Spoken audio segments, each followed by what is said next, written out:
Bungie's next game is really high up on my list for this year.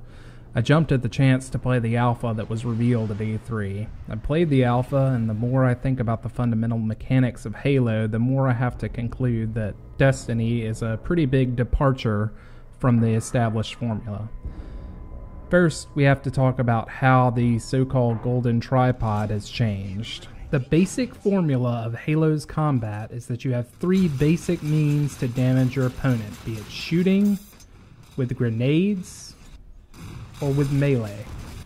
The ways with which you combine these three aspects of combat are one of the major hallmarks of any Halo game. However, each facet of these three components of combat are very different in Destiny.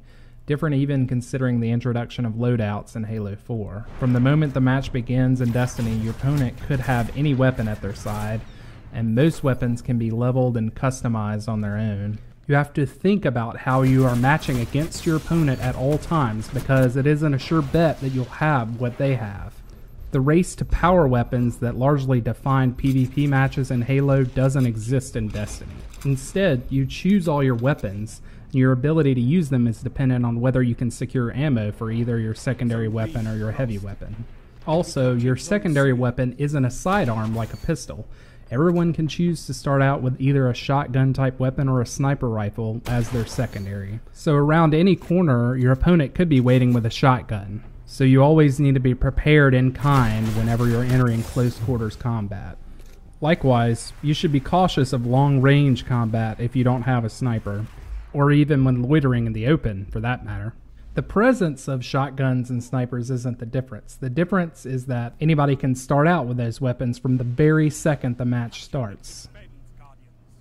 Grenades are primarily different in Destiny in that they are more precious. There's not much of any ability to spam grenades in Destiny. You are limited to a single grenade of your choosing within your class, and you have to wait for the grenade slot to cool down before your next grenade is available.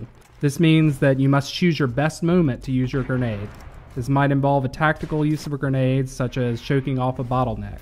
Depending on your class, you might have a grenade specifically for such a tactic. And probably the biggest departure from any basic Halo mechanic is in how melee works. On the one hand, each class has its own overcharged melee ability that has a cooldown period. While the overcharged version is cooling down, you have a standard version of the same melee ability. These melee abilities are significantly different depending on your class, and they can be leveled and customized to some degree. But one huge formulaic change is that one-hit assassination kills seem to be out completely in Destiny. The later Halo games saw the introduction of various armor abilities, but each class in Destiny has a unique special ability that is actually a combat ability that causes damage, usually a one-hit kill. Because you don't have a sidearm, your special ability can be that last little push in a tight spot. I think players will choose for themselves whether they prefer to use abilities as an offensive trump card or a last resort in tense situations. The ways by which players move around maps has changed in a few significant ways in Destiny. Each class has a unique twist to jumping that can be upgraded, be it multi-jumping, gliding, or jetpacking, but I think it remains to be seen how the benefits of each might change as you level. The second big change to how you get around in the game, and probably the single biggest difference in the game that hasn't been so obvious up until now, is the introduction of the unarmored personal vehicle. In any spot that you have sufficient space, you can summon your personal bike, and it demands to be used. If you're running down a lane that is big enough for your personal vehicle, you're going to get to your destination slower than your opponents.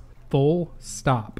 At this point, you may recognize the general trend that customization makes everything different in Destiny, and frankly, I don't know what to think of that. The fact that there are so many little things that could be one thing or another at any moment makes all the tactics of Halo seem less obviously achievable in Destiny. Because so many things are uncertain from moment to moment, I'm not sure how the game will feel once those of us who will play the game for hundreds of hours have a chance to settle in. Surely stat boosts will be equalized in PvP, but does that mean all stats will be equal? I don't think so. We can already deduce that some classes will be able to jump higher than others, for instance. So does that mean that different classes will be able to run different speeds? Or might it even be the case with different skill loadouts within one class? One thing that took me a while to realize, but that has sort of blown me away, is how team communication may have largely become less important in the move from Halo to Destiny. The chatter in a Halo multiplayer match is generally about either positioning or where the power weapons are at any given time. If everyone in the game can have a sniper or a shotgun, I'm not sure communicating those choices will matter at all. I just don't know what communication will end up being meaningful in Destiny, and what information will be trivial. A few other things remain to be seen of how different Destiny will be in the end. We've seen some of the weapons, but will weapons from the various enemy races in Destiny be equipable in your loadout? We know vehicle combat is a huge component to the game, but how do vehicles change when everyone can spawn a personal bike? Are vehicles important enough on their own that vying to control them could take the place of the tactical battle for weapons and vehicles that was the trademark of Halo? Well, all of these questions will be answered soon enough. Don't get me wrong, because my excitement has not diminished after playing the alpha. I'm just surprised how many aspects of the game remain unknown. Frankly, I still...